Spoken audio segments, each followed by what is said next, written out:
With the war on Gaza continuing to produce a daily body count, today we're going to listen to a few people who have actually lived in Gaza as they describe what that experience was like. Information that for some reason is completely absent from the media in the U.S. First, the Cynthia McKinney, speaking with Mike Robinson on the UK Column Live program. He also spoke with Vanessa Beasley and Ava Bartlett, both journalists. This was Cynthia McKinney. I guess my experience started on the Israel-Palestine issue. Of course, the entire issue of U.S. foreign policy was one that interested me academically. And I took that academic background into the United States Congress, where I served for 12 years. And that was the real sort of eye-opener for me, because then the very first thing I was asked to do was to sign a pledge of loyalty to Israel. Now, when I said this, people didn't believe me because no one had ever said anything like that before. And now, of course, it's very commonplace. In the UK, you have certain groups that require the parliamentarians, while they're campaigning, before they get elected, to make this pledge to Israel. And the same thing happened with me, where I was asked to do the pledge. I refused to do the pledge. And as a result of that, I was in day-to-day trench warfare for the entire 12 years because I didn't go along with the plan. And I presume that I was the first one who didn't. I certainly was the first one to blow the whistle on me being a U.S. citizen having to pledge my allegiance to another country. Yes, that's a hugely interesting point. Eva, you have spent time in Gaza. Yes. So I went to Gaza by boat from Cyprus in November 2008. It was part of the Free Gaza movement, which the main focus of which was to bring light to Israel's draconian siege on Gaza since, I believe, 2007. So by now, it's over 15 years of a completely and utterly brutal siege. And so this was 2 years prior to the Freedom Flotilla movement, which did not make it to Gaza and which was violently attacked, the Mavi Marmara and other boats, by the Israeli commandos, I believe. But my boat was the third of the Free Gaza movement, and we did make it to Gaza in November 2008. And I went there with the intention of staying there. In 2007, I had spent 8 months in the West Bank as an activist in some of the most hard-hit areas where Israeli invasions occurred or Israeli illegal colonist violence against Palestinian civilians occurred, many other things. And at the end of those 8 months, I was deported by the Israeli authorities because they don't like people to witness their crimes. So the only means to get into Gaza for me at the time was by boat. I had tried to enter via Rafah, the Egyptian crossing, to no success.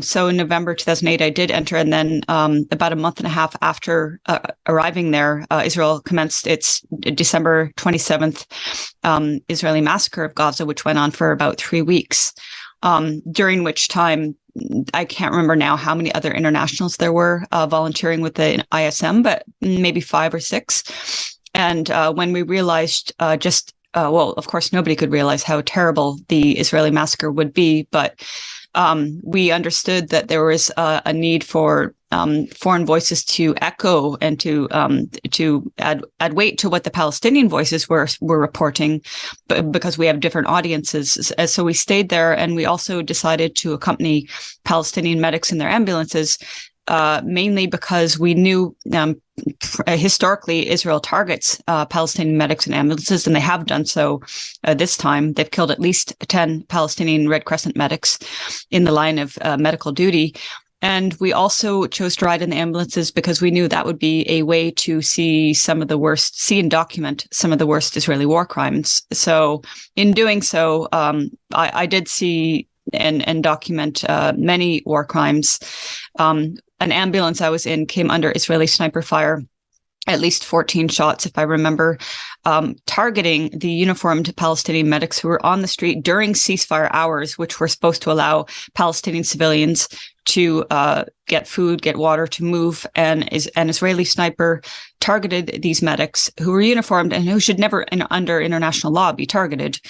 And eventually one of the medics was shot in the leg. Thankfully, he didn't die.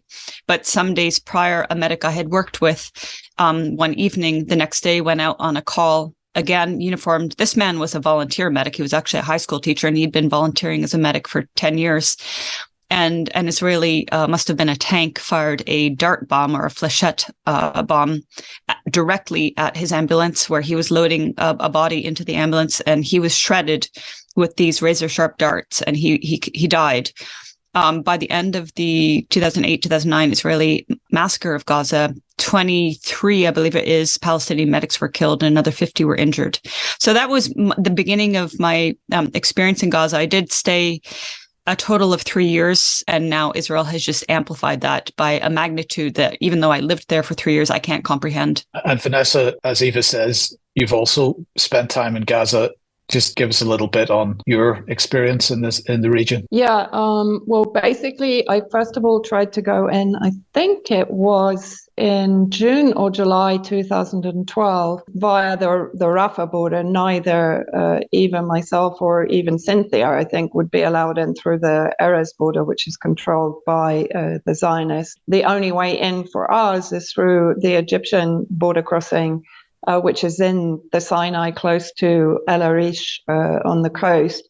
But even that is still very much controlled by the Israelis. Just for people to understand, even if you make it officially through the border, you have to go from the Rafah border across a kind of buffer zone by bus, because if you don't get on the bus, and if, for example, you try to walk that buffer zone, you'll be shot by the Israeli soldiers that are guarding that buffer zone, even between Egypt and Gaza. And so I tried, I think it was in June 2012, but there had been, from memory, a shooting of Egyptian soldiers during Ramadan. And that meant that everything was kind of shut down, and we were actually unable to get to the border. I think, as Eva said quite correctly, we met at the border during that time. And I think, Eva, you got in and I was kind of sent back to Cairo. And we then tried again in November. I entered through the tunnels, literally, I think, again from memory, 3 days before the Israeli aggression started in November 2012 and continued for 2 weeks. And actually, just before the aggression started, we were in Khan Yunis when the 13-year-old boy, Hamid Abu Daga, was mown down by Zionist forces. He was shot at by helicopters, and there had been a tank incursion into Palestinian territory inside Gaza. And he was killed while he was playing football outside his house. This is a regular occurrence in Gaza. Nobody is safe, even within the walls and the barbed wire of the concentration camp. None of these crimes, which happen on a daily basis, are even recorded in the West.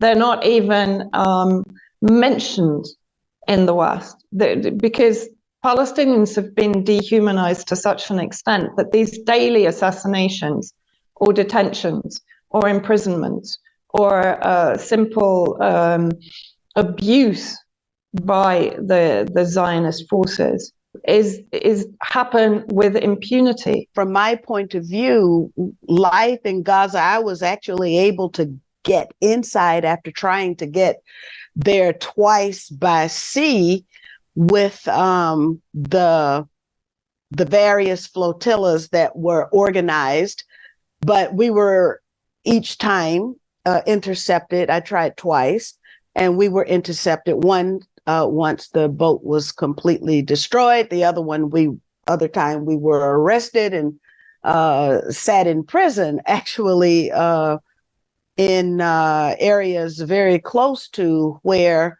the fighting is going on right now. So I've been sort of following that. But what I really wanted the audience to understand is that you've got people who are trying to live normal lives in the midst of something that's quite abnormal. And really, almost no matter how much Eva and Vanessa can explain their experiences, it's like nothing else that average, ordinary people living their lives every day have ever experienced. It's really hard to relate to it.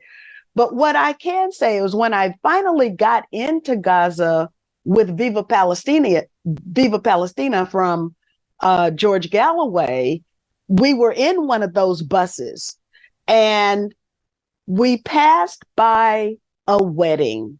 And that, to me, I left there thinking, there's love in this place. There's love in this place.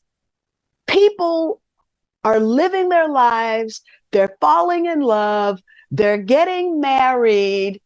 They're having families in the midst of all of this, everything that you were describing. So when we actually got to go inside to see, I think I was there under Operation Cast Lead. There was nothing left. The Israelis had bombed the schools. We went into schools that had been bombed. They bombed everything. And it's almost impossible to think that there was anything left to bomb. So they're bombing the same things over and over and over again. And I think what captivated me and probably captivates Eva and Vanessa as well is that what we see is a demonstration of what I call courageous resistance. For KPFK, I'm Don DeBar.